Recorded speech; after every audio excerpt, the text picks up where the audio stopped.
Hello, family. This is your friend, Dr. Kenesha. I am so excited to be here with you on today. So I started my public leadership service about 15 years ago, and a couple of years in, I transitioned to another location. So remember about 6 to 8 weeks within that first year with them, I gave a survey because I wanted to get some feedback. I knew that good leaders get feedback, but I already knew what they were going to say. Kenesha's great. She's encouraging. She's filled with passion. She's just wonderful. So I remember sitting down at my desk, just excited to open up that survey and see what they said. Kenesha has vision, 20%. Kenesha is an effective leader, so I thought, okay, this is going to come up, 25%. Let me just spare myself and spare you from the other percentages that came up on that survey. So it threw me in this cognitive dissonance because I did not understand why my leadership was not landing. And we know that when our leadership is not landing, that means the entire organization is affected. Dr. John C. Maxwell, he's my friend and my mentor. He wrote a book called Change Your World. Go out, run out, and buy that book. It's absolutely wonderful. And the premise of this book is, we're not waiting on our neighbor to make a change. First of all, the change starts with us as the leader. He says that everything rises and falls on leadership. That's you, and that's also me.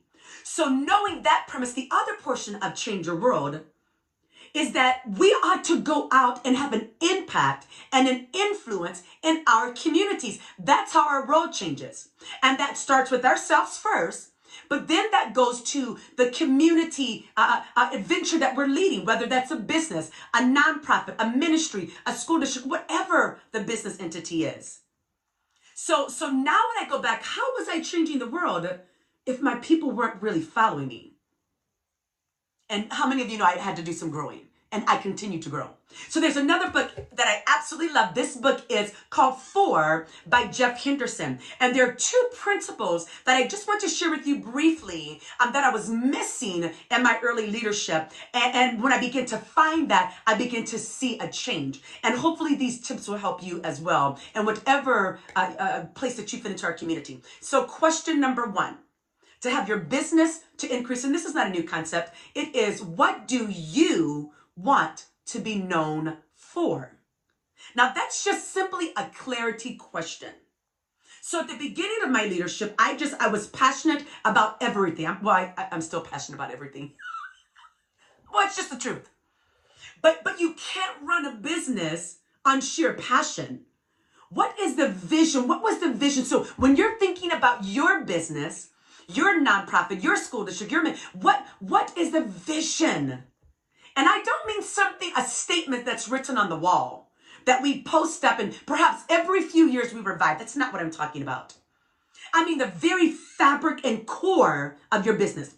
Ed Milet said this. He said that people don't have to believe what you're saying, but they have to believe that you believe what you're saying. So when it comes to the industry that we're in, he says also this. He says we have to be evangelical about our vision, essentially, about the products and services. We have to be evangelical about the clarity of what we're doing to serve our community. So question number 2, what do your customers say that you're known for? 1, what do I say? 2, what do they say? So imagine going down the 15, right? We're going to Vegas and we're going to eat good food and watch some good shows.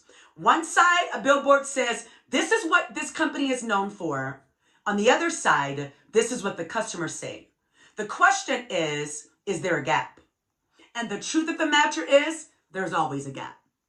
Now, to the degree that your gap is out here, or your gap is more like this, or you're aligned, is to the degree of your effectiveness, of our effectiveness in our place of business. I am for you, but we want to make sure that as leaders, we're clear about our vision. What do we want to be known for? But also, what are our customers saying about us? And how are we caring for our customers? And when that can be aligned, then We will do well. Thank you.